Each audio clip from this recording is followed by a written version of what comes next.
Welcome to Module 2 on why you should sell your business.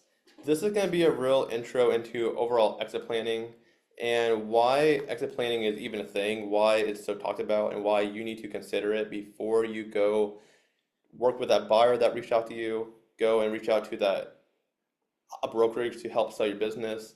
Consider this module because it's going to save you a lot of time and headache. We're going to start off with the hard truth. Most businesses don't sell.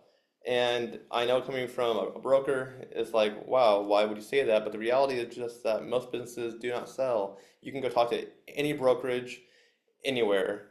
The reality is that only 20 to 30% of them ever do have a successful exit. A popular website is called Biz Buy Sell. This is where a lot of people can go and buy a business. You can check on their website, even their stats. I believe right now they're at 6% of businesses that are ever listed on their website ever sell as well. This means that there is a big priority to plan your exit because the reason why most businesses fail is because they are winging it. They aren't preparing. They're waking up in the morning saying, you know what, I think it's time to sell the business. I haven't put in any systems. I haven't done any SOPs. I don't have a consistent lead source. It's time to sell. And they'll take it to Biz by Sell, they'll take it to a broker, and the broker will promise them this number, and they don't sell because they aren't prepared, and that's why it says 70% of failure rate when it comes to selling your business, especially when you're expecting your retirement funds to come from this exit. How can you retire when your business can't sell? Reality is, though, the most successful exits are for businesses between $3 to $5 million in EBITDA, and we'll talk about EBITDA and SDE in a later module. And it's not for the reason that you think. Small businesses only have a 20% chance of selling. It's not because that the small business is so small that people don't want to buy it. It's simply because mid-sized businesses have done more preparation to have an exit than most small businesses do. The business that is most prepared to sell will sell.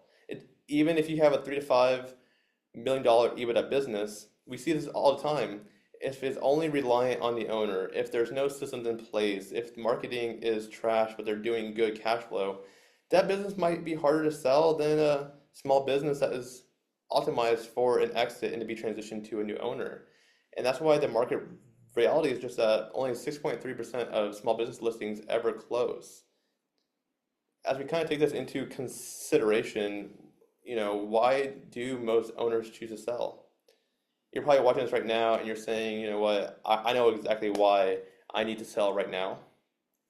Just for an overall market picture, the majority of reason why someone will sell their business is because of retirement.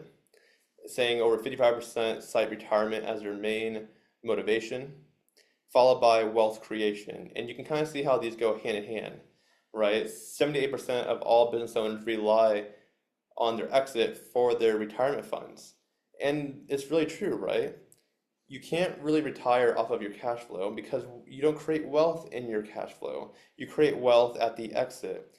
That's why when you look at the wealthiest people on earth, you look at the Jeff Bezos, he didn't become wealthy from the cash flow that he was earning from Amazon. He became wealthy when he took it public and sold shares via a public offering. So it's the exit in every single case that gives you your wealth. Now, we'll talk later some modules about how do you manage and grow and invest your proceeds from your sale to maximize your wealth and create the financial freedom that you want, whether you're nearing retirement or you're younger watching this. In general, though, most business owners, when they do think about selling, usually sell within 2 years of that time frame. So if you're watching this right now as well and you're saying, maybe I don't want to sell right now. Typically, when you get that first itch, it's going to be within 2 years. Beyond retirement, though, a lot of owners just sell because of burnout, right? You get bored, you get tired, you've been in this same business going on for so long that it's time for something new. And that ties into new ventures. Maybe that business that you have right now just isn't your passion and you know it's time for a change. Maybe you already have the next venture lined up. Maybe you're so busy with these different projects that you need to sell one of them. It's common, right? And of course, this kind of ties into the wealth creation, as we said in the last slide. But capital needs, right? Sometimes you just might be in debt. Sometimes you need to pay off taxes. Maybe you just need money to live right now. Then you want to sell. Capital needs might be the most controversial need to sell, though, as well.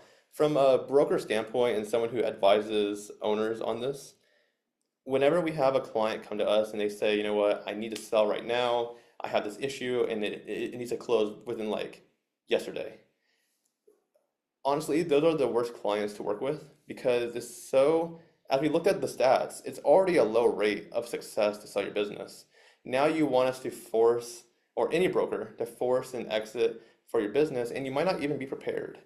And so when you're entering into the space of selling your business, don't be desperate.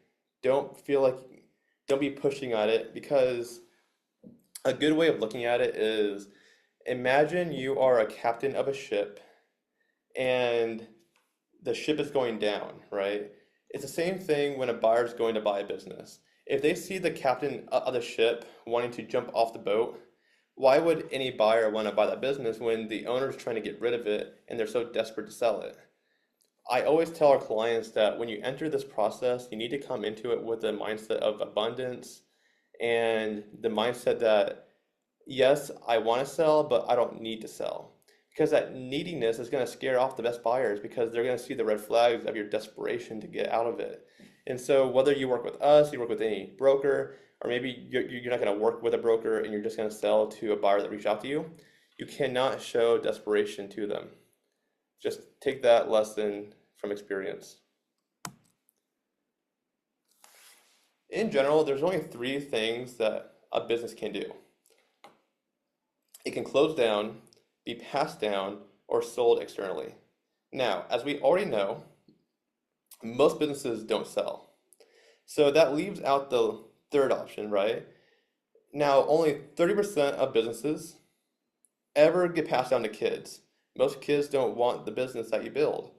And so only 18% of them ever get passed down or sold to an employee.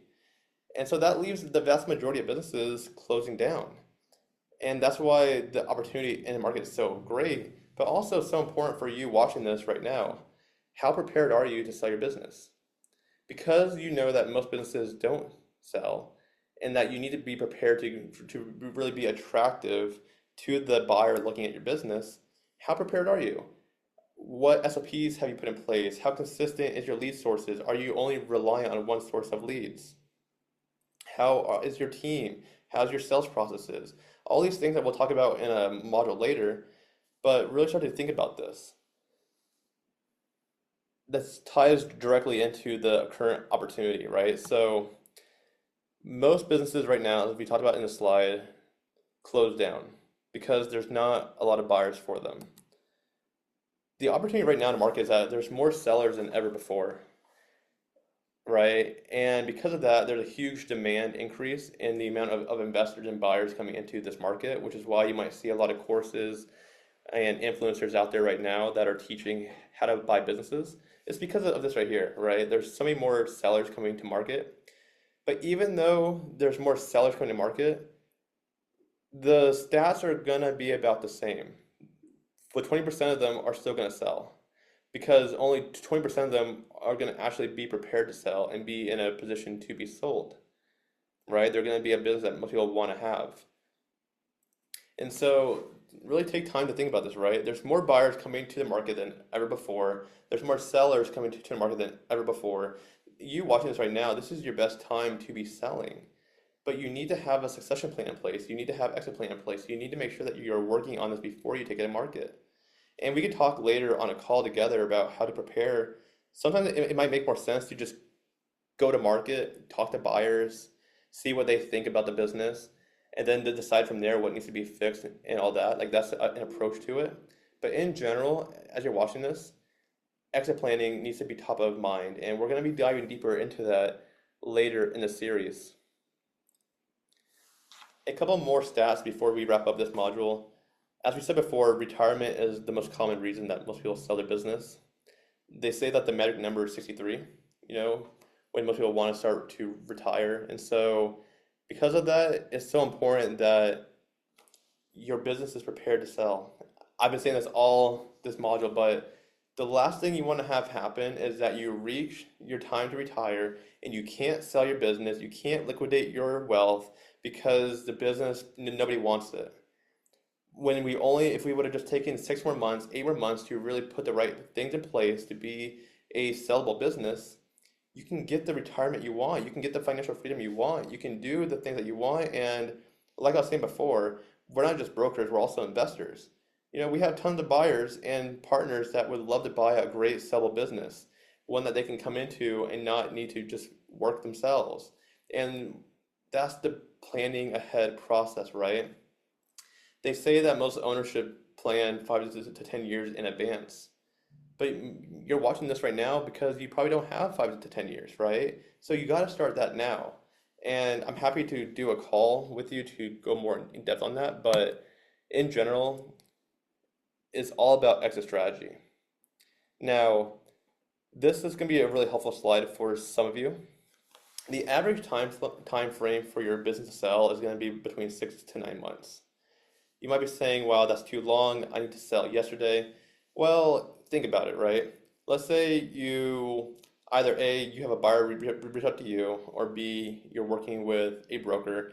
Either case will be about the same. First month, when you're preparing to sell, will be about putting together your financials, putting together the prospectus, finding the buyers that you're going to be targeting, going after. The preparation stage is going to take about 1 month.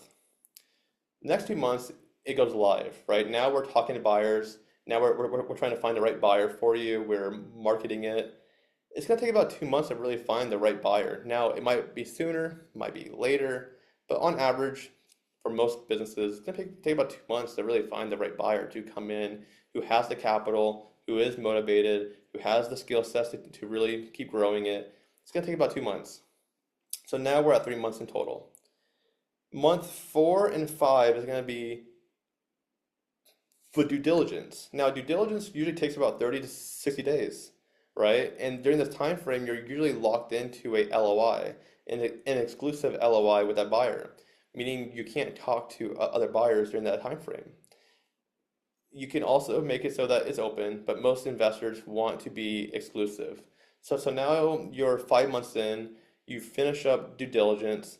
Maybe they don't have their capital ready, right? Maybe they still need to go to SBA, which takes on average 60 days to close. Now we're at month 7 to close. You can see how going from start to finish, it takes about 7 months. Sometimes 4, sometimes 6, but average, the best case, 7 months.